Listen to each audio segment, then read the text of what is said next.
Preparación del testigo para el examen directo. Explicarle cuál va a ser el contexto de su declaración. Situarlo, ¿sí?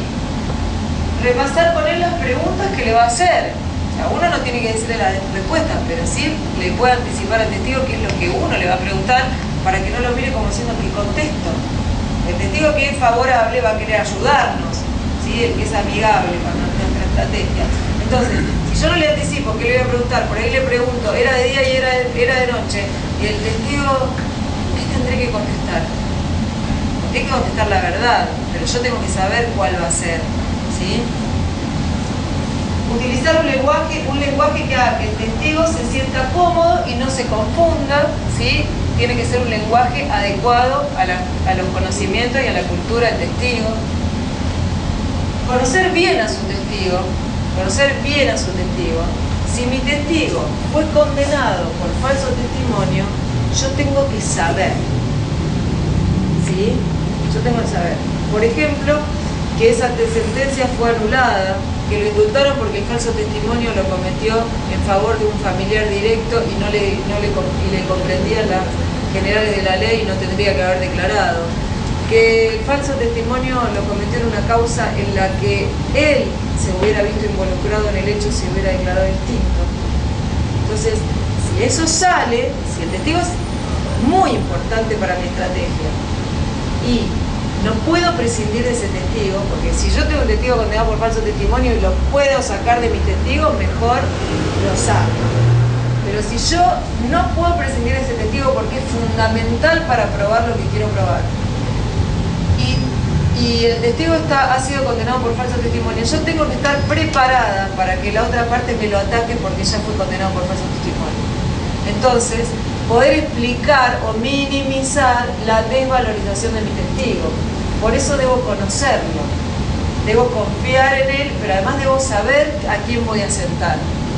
Si mi testigo, si mi testigo experto, un perito, durante 10 años perdió la matrícula por hacer macanas, yo tengo que saberlo. Usted tuvo suspendida la matrícula 10 años, ¿no? Sí, porque tuvo tal problema en tal situación, sí. Perdimos. Entonces, yo tengo de ese perito bioquímico la pericia excelente y tengo un fiscal que me va a invalidar la pericia desacreditándome el testigo. Ayúdenle a saber cómo debe transmitir lo que sabe, ¿sí? Mire, para usted es Bondi, ¿sí? Pero para los jueces Bondi quiere decir colectivo. Entonces, si usted dice Bondi, yo le voy a preguntar qué significa y explique qué es el despelote. No diga que Bondi, porque van a pensar que usted estaba lejos mixto, ¿sí? Ayúdele a saber, indíquele cómo debe presentarse ante el tribunal. Volvemos con las cejas de mis asistidos, pero vale también para los testigos. Y anticipar el contraexamen. El fiscal sabe lo que le va a preguntar. Esto. Cuidado. El fiscal le va a preguntar si usted tuvo la matrícula suspendida. ¿Qué le va a decir? No, lo niego. El fiscal tiene documentado que usted tuvo la matrícula suspendida. Si usted lo niega, ocurre el falso testimonio. Cuidado.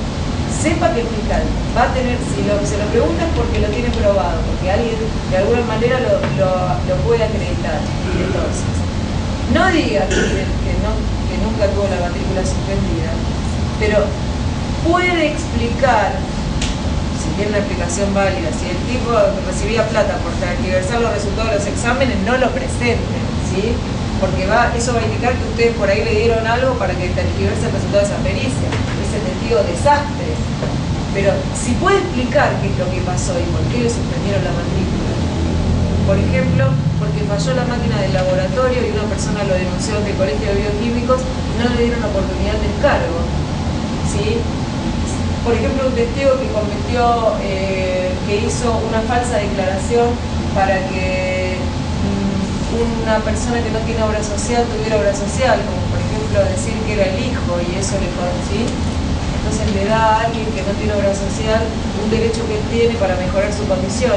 Pero usted hizo una declaración falsa, usted le dio una identidad a una persona que hizo una identidad falsa y fue condenado por por proporcionarle a alguien una identidad que no tenía. Sí, pero espere, yo fui condenado por eso, pero les voy a contar esto. Ese chiquito estaba en la calle, a ese chiquito no tenía familia, tenía problemas médicos y yo lo único que quería era darle mi obra social. ¿Sí? Entonces, eso que para el fiscal era, acá tengo la carta que destroza a esta persona porque un día mintió y le dio una identidad falsa a una persona y le cambió la identidad a una persona. No es el secuestro de un chico de hijo desaparecido que le dan una identidad falsa, sino es el proporcionarle una identidad falsa a quien le quiere dar una obra social a un indigente. Y en un caso puede ser negativamente valorado y en otro caso hasta positivamente valorado que haya sido condenado por darle una identidad falsa a otro. Entonces, si yo me anticipo a lo que el fiscal le va a preguntar, se lo explico al testigo y el testigo tiene una explicación que me sirve, la tengo que usar. Ahora, si yo no me anticipo a lo que el fiscal le va a preguntar y el fiscal se lo pregunta, el testigo va a mentir. El testigo va a negar. ¿A usted lo condenaron por darle por supresión o suposición del Estado civil? No, no me acuerdo. Deja de ser creíble. Su señoría, que se incorpore la condena del señor. No tengo más preguntas. Afuera. Yo estoy dando ejemplos que no son situaciones que se nos vayan a dar muy seguido, pero en cosas mucho más chiquitas pasa. ¿Sí? En los juicios que nosotros hacemos, a veces estas cosas pasan. ¿Llego? ¿Faltan? A veces estas cosas pasan. Vamos a terminar con el directo, vamos a ensayar el directo y la segunda parte vamos a ver el contraexamen. ¿Sí? Y vamos a trabajar el contraexamen, por lo menos quiero que litiguen un poco. Entonces, es muy importante anticiparle al testigo el contraexamen, porque en el contraexamen, si el otro es bueno, el testigo queda destruido. Si nuestro testigo es flojo, si tiene algo que esconder. ¿Cómo se pregunta en el contraexamen? Se pregunta con preguntas abiertas, ahora vamos a ver cuáles son. El testigo es el protagonista, la historia la cuenta él relata, él pinta el cuadro, él cuenta la película. Usted solo puede ir orientando la declaración. Dígame, usted dice bondi, ¿qué quiere decir bondi? Bondi es el lío, cuando la gente se pelea. Gracias, síganos contando. Dígame, usted dijo que entró la persona al local. ¿Dónde estaba usted cuando entró la persona? Porque se olvidó de decir dónde estaba situado para garantizar o verificar que efectivamente había visto. Estaba, no, yo estaba al lado del muerto cuando entró. O estaba al lado del señor cuando lo agredieron. Pegadito. Recuerde que las preguntas de sugerencia están prohibidas en el examen directo. Las preguntas de sugerencia son las preguntas que condicionan solo respuestas sí o no. ¿Sí? ¿Usted tuvo una condena por falso testimonio? Sí. ¿Usted fue condenado por falso testimonio por declarar en una causa criminal en contra del imputado? Sí. Digo la defensa, ¿no? Usted, al testigo de la defensa le pregunta al fiscal. Al testigo del fiscal, perdón, le pregunta a la defensa.